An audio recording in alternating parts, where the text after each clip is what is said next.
So, good evening everyone. Nari karon si Christian na sinautubangan. Sa katong ganibawa sa akong YouTube, please play og ko like sa akong YouTube channel o katusod sa akong last na video or about atong something ana. So karon, kung gawin na maghimo itag ato ang pinakauna nga GUI in our VB.net. So, we're going to walk through about step by step lang ang procedure. So, first thing first, sa itong VB.net, we're going to create our file, which is the Windows 4 map. Then natin siya i-create. So ana, basta pabuton ka dito ng lala kay maglager kay gamay wala laptop. So here, pabuton sa nako dito, nag-loading pa siya, waiting for IntelliSense to finish initializing.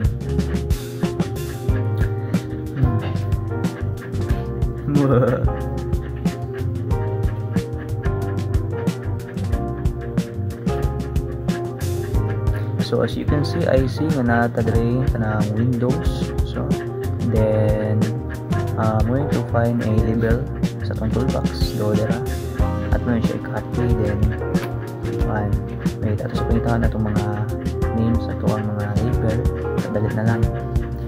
So here we have so dira natin sa ID. Ato lang siya i-copy guys para dalira. Paste na to sa tuwang pinakaunang label, which is label 1. Then paste na. The next is employee ID.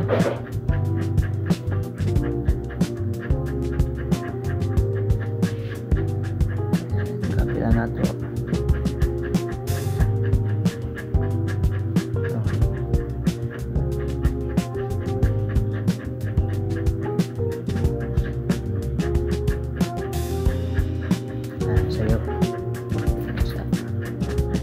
So ato na siya i-copy na itanan kung ituhon para dali na lang ato na siya i-rename.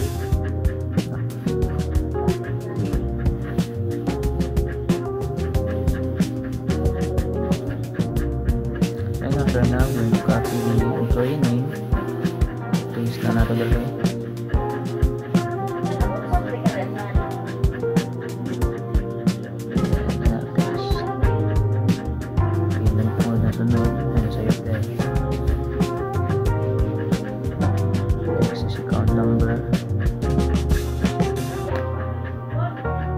Bank,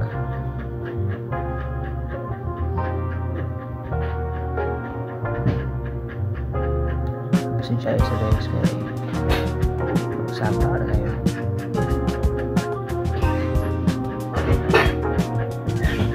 Next is ang basic salary.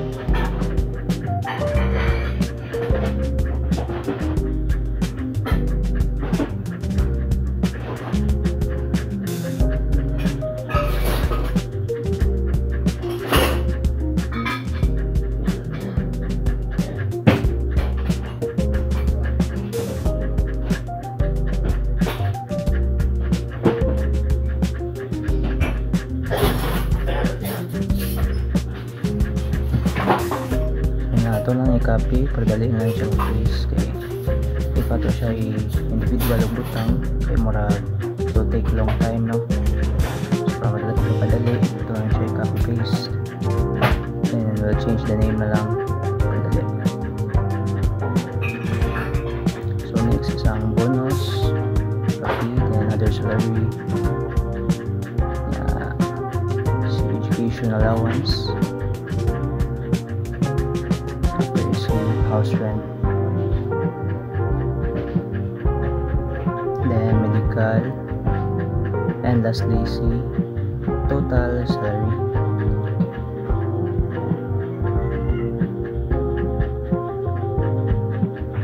So next is ato kita ang toolbox si text box. So ang counter tag ko na word. So wait, so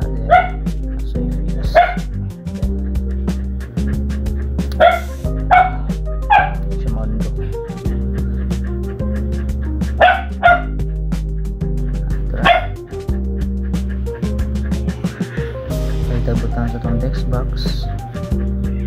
Ang siya i-form na wala. Ikakaya na ito. Paste. Proceed sa paste na lang. Tanigihan ay na ito para good siya.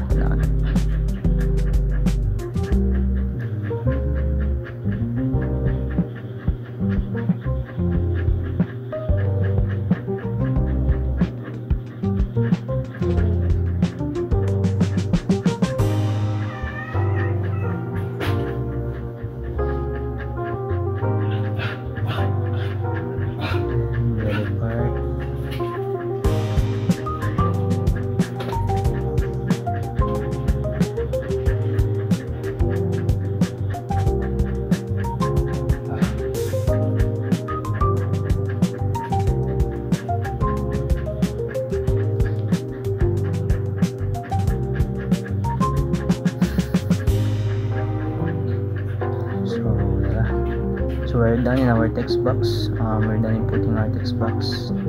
And after this,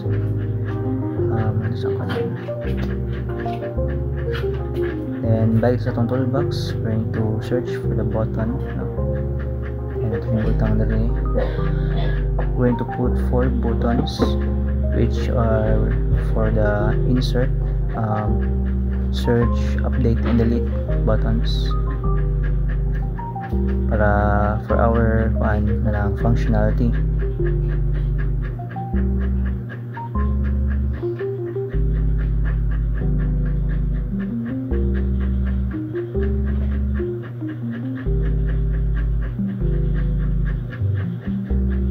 Search, and update, and delete. So dara.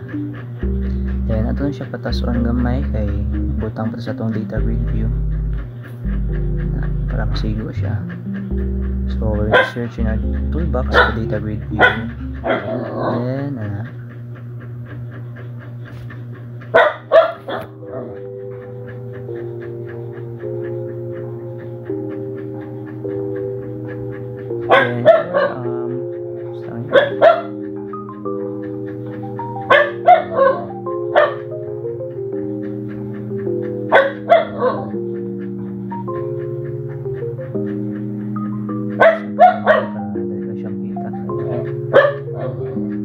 so in our grid view, we're going to add some columns, no?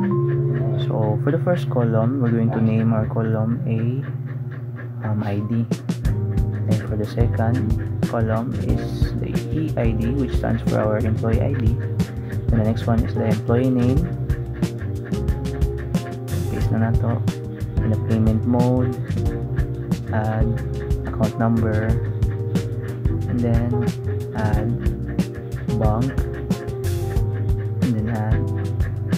Next is the basic salary, the bonus, other, then other salary, education allowance, and then the house rent,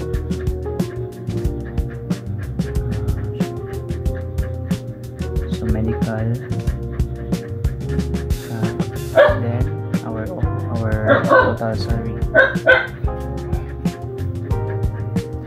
and we're done. So we need to click OK, then it will be displayed in our data grid view, those columns na ito ang ipang add. So since we're done in our design, no, we're going to put our functionality. So ato na siya what you call it, time lapse. Since salam sang guwapo is kalibutan yung tanaw sa akong code, ako na yung time lapse na. So time lapse, we're going to start in 5, 4, 3, 2, 1. お前はもう死んでいる。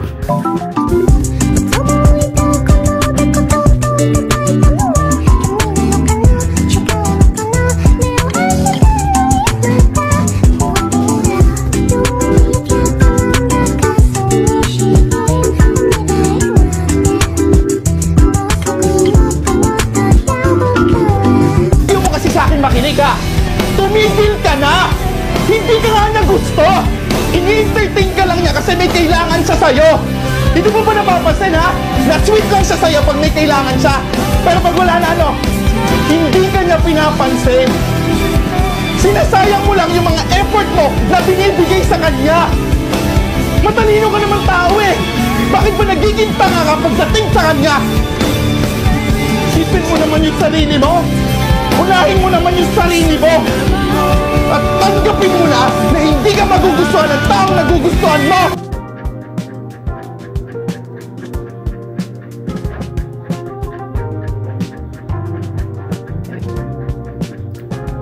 So now we're done putting our code there. So, dala to ang code for the functionalities ato ang pag-add, pag-insert of data, search, update, and delete. So muna dito ang display. So first things first, we're going to put our salary ID. So 101, employee ID, employee 101. Then sa ito ang employee name, we're going to put my name, my last name na lang, which is Salinas. Then payment mode is GCash. Account number will be 0912345689. Then the bank will use Visa. And our basic salary will be 100. So basic salary will be of 1,500,000. So the code Reds millionaire. So itong bonus will be 500,000. And other salary will be 50,000. Then education allowance is put 10,000, 100,000 or 10,000 lang. Grabe kaya 100,000 lang. Then for our house rent, we're going to use to input 90,000. Then for medical is 20,000. So now our total salary is now 1,930,000. So the reason is ato gi-add si basic salary, which is the 1,500,000. Then next gi-add na to siya sa bonus, which is 500,000, and our other salary, which is 50,000. Then after ato siya gi-minusan sa ato ang mga education allowance, house rent, and medical. So now karon atong total salary is now 1,930,000. So next is we're going to insert it, and data inserted successfully. So meaning nigana jud atong functionality. So dara na display na siya sa atong data grid view. Then next we are going to search for mag-add sa bago. So salary ID 102, then employee ID E102. Employee name will be Mikmik. Payment mode is PayMaya, and account number will be +419201204, and the bank will be Mastercard. Basic salary is 4,219,200. Bonus is 942,290. Then 942,191 other salary. Education allowance is 924,999. Then house rent is 20,000. Then draft. So dra ato siya gi-insert, then igawa sa pod siya sa ato ang data grid view. Then next we're going to search for our employee ID 102. So dra nigawa sa pod siya, no? Which serves as our primary key kunuhay. Next is we're going to update. We're to change our payment mode to credit card. So update. So dira gana na po siya ato makita nga usab ang iyang payment mode. The next is we're going to delete it if ma-delete ko siya. So dira sure want to delete this record, then we're going to click yes, then there na-delete na siya. So that's all day for our video, no? I hope nga nakasabot ra ko on how to make GUI ng mga anak sa Ginoo. So I hope nga I hope yun nga nakasabot ra. Sorry kayo if na yung mga noise masapa gamay kay alang naman ako kung tayo ba ako nag-beat ko dre. So I hope everything's okay. So please lang po palihog like sa pang video, then subscribe sa akong channel and